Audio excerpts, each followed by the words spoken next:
మీరు చాలా బుక్స్ రాశారన్నట్టుగా కూడా కొన్ని మాటలు విన్నాం కూడా కొంతమంది దగ్గర నుంచి. అవి ఏం బుక్స్ అండి, దేనికి రిలేటెడ్? అంటే చాలా బుక్స్ కాదండి, మా గురువుగారు రాసిన సత్యనారాయణ నాయక్ భృగునాడిలో ఆయన నిష్ణాతుడి నాథజీరావు గారి దగ్గర ఈయన నేర్చుకున్నారు. నాయక్ గారు చాలా పుస్తకాలు రాశారు. ఆయన రాసిన పుస్తకాన్ని ప్రశ్నహోరా అనే పుస్తకాన్ని తెలుగు అనువాదం అయితే మేము చేసాం.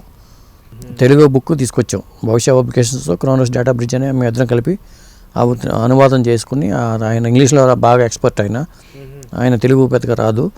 ఆయన బుక్ని మేము తెలుగులో తీసుకొచ్చే ప్రయత్నం చేసాం. అది ప్రశ్నహోరా బుక్. అవి కాపీలు కూడా అవైలబిలిటీలో లేవు. ఆ తర్వాత మా గురువుగారు నేను దత్తదాస్ గారు పరాశర పద్ధతిలో రాసిన దత్తదాస్ గారి దగ్గర నేర్చుకున్నా కాబట్టి గురువుగారు మనం రెమెడీస్ మీద బుక్ రాస్తే బాగుంటుంది, అసలు పాపగ్రహాలు ఏంటి అని ఆ యాంగిల్ ఒకటి రాద్దామని అని చెప్తే పాపగ్రహాలు పరిహారాలు ఏవి పాపగ్రహాలు, ఇప్పుడు శని పాపగ్రహం, కుజుడు పాపగ్రహం, పాపులతో ఉండి బుధుడు పాపం, ఇట్లా వీటి మీద ఒక బుక్ రాసాం, పాపగ్రహాలు పరిహారాలు అని. ఆ గురువుగారు నేను కలిపి రాసాం. అలాగే ఇంకొక పుస్తకం మీ జాతకం మీ చేతిలో భృగునాడి మీద సింపుల్గా బేసిక్ నాలెడ్జ్తో మీ జాతకం మీ చేతిలో బుక్ తీసుకొచ్చాను. అంటే ఏం ఐడియా లేని వాళ్ళు కూడా అట్లా బుక్ ఐడియా వస్తుంది.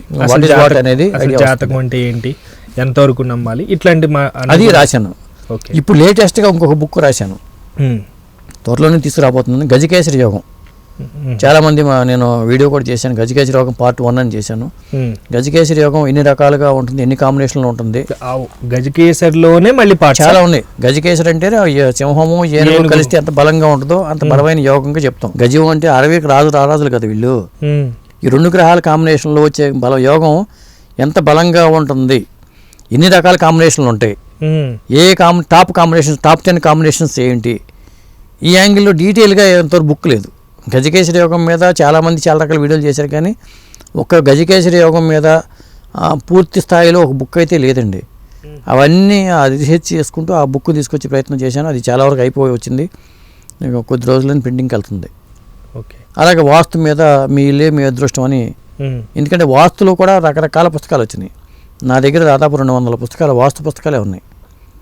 దాంట్లో ఇంగ్లీషు తెలుగు ఈ పుస్తకాలన్నింటిలోనూ కొంతమంది తప్పులు రాస్తున్నారు, కొంతమంది వక్రీకరిస్తున్నారు. నా చిన్నప్పుడు ఏంటంటే వాస్తు మీద ఎందుకు రాయాల్సి వచ్చింది అంటే, అసలు నేను ఈ బేసిక్ నాలెడ్జ్లోకి రావడానికి కారణం మా ఇంట్లో చిన్నప్పుడు ఒక వాస్తు పుస్తకం ఉండేది, కామేశ్వర వాస్తు సుధాకరం ఆ పుస్తకం పేరు. ఆయన అరసవల్లి కామాచార్యులు గారని చెప్పి మచిలీపట్నంలో ఒక వాస్తు గురువు గారు. చాలా ఏళ్ళకి అప్పట్లో ఆయన వాస్తు మీద చాలా ప్లాన్లు వేశారు. మా బిల్డింగ్ కూడా ఆయన వేసిన, మా నాన్నగారు వీటిని నమ్మేవాళ్ళు కాబట్టి ఆయన వేసిన వాస్తులోనే, ఆయన రాసిన పుస్తకంలో సంస్కృత శ్లోకాలతో సహా పుస్తకం రాశారు ఆయన. దాంట్లో కూడా నాకు కొన్ని తప్పులు కనిపించినాయి. మరి తర్వాత గౌరీ తిరుపతి రెడ్డి గారు రాసిన దానికిను కామేశ్వర వాస్తు సుధాకరంలో ఉన్న దానికిను పోలికలు లేవు. అలాగే మరి ముద్రగడ రామారావు అని ఒక ఆయన బుక్ రాశారు, అద్భుతమైన బుక్, మంచి బుక్ రాశారు. ముద్రగడ రామారావు గారు రాసిన బుక్ మంచి బుక్. ఇలా ఇప్పుడు దంతూరి పంటరనాథ్ గారు, ఫండిరాజు గారు, ఇట్లా కొంతమంది వాస్తుల మీద చాలా పుస్తకాలు రాశారు.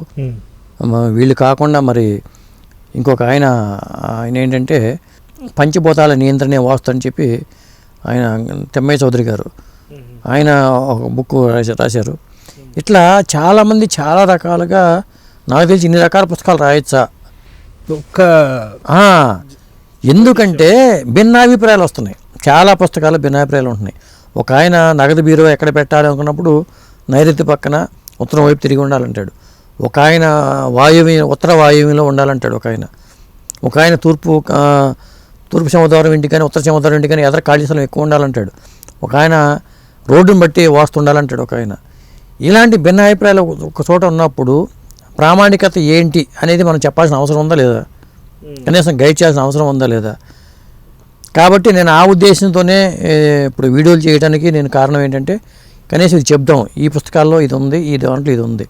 మన ఏదో వాస్తు శిల్పిలాగాను నా పేరు ముందు బ్రహ్మశ్రీ, జ్యోతిషరత్న నాకేం ఇష్టం లేదు, అయితే వాస్తురత్న. అంటే మనలో ఉన్నటువంటి ఒక రకమైన అపోహ, దాన్ని తొలగించే ప్రయత్నం. ఎందుకంటే మూఢనమ్మకాల వైపు వెళ్ళాలంటే ఇది ఈ అనుమానం ఏదైతే బలపడిందో అదే మూఢనమ్మకం. అదే ఎందుకంటే ఎందుకు రావట్లేదు. ఇంకొకటి అండి, ఇప్పుడు ఫర్ ఎగ్జాంపుల్ చాలా ఆర్థిక ఇబ్బందుల్లో ఉన్నారు. నేను రీసెంట్గా చూసిన సన్నివేశం ఒకటి. చాలా ఇబ్బందుల్లో ఉన్నారు. ఒక జ్యోతిష్యుడి దగ్గరికి వెళ్ళారు, వాళ్ళు ఏదో పూజ చేశారు, దాదాపుగా బాగానే ఇచ్చారు. లాస్ట్కి ఏదో ఒక యంత్రం ఇచ్చారు, అది వేసుకోమన్నారంటే దాని మీద చాలా నిష్ఠత ఉండాలి. నిజంగా ఇవి వర్కౌట్ అవుతాయండి? ఇప్పుడు యంత్రం కొనుక్కొచ్చి వేసుకుంటే పనిచేయదండి. ఇప్పుడు ఉదాహరణకి మత్స్య యంత్రం ఉందండి. మత్స్య యంత్రాన్ని మీరు పూజలో పెట్టి ఆ గాయత్రి మంత్రోపాసన చేసిన తర్వాత ఆ యంత్రానికి మంత్రశక్తితోనే యంత్రం ఇది వస్తుంది, ఎనర్జీ వస్తుంది, యాక్టివ్ అవుతుంది. అంతేగాని కేవలం తెచ్చేసి మనం మెడలో వేసుకుంటే రాదు, అది పెట్టుకుంటే రాదు.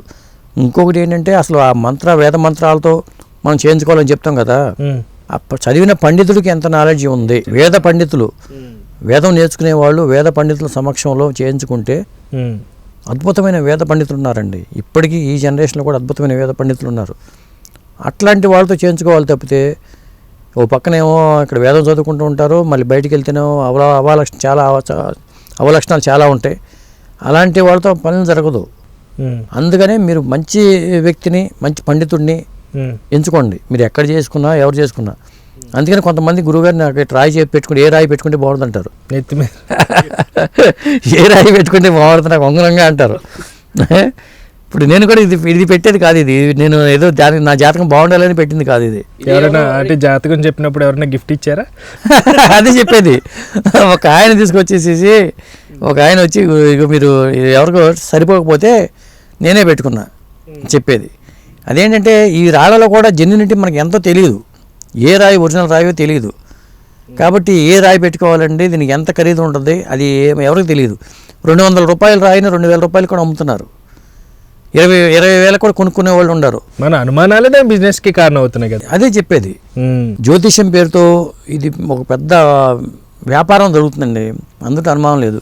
అలాగని చెప్పి జ్యోతిష్యం అబద్ధం అని చెప్పి సాహసం నేను చేయలేను. ఎందుకంటే నేను ఆ మార్గంలో ఉన్నాను కాబట్టి ఒక పరిశోధకుడికే చెప్తున్నాను, శాస్త్రం అనేది 100% నిజం.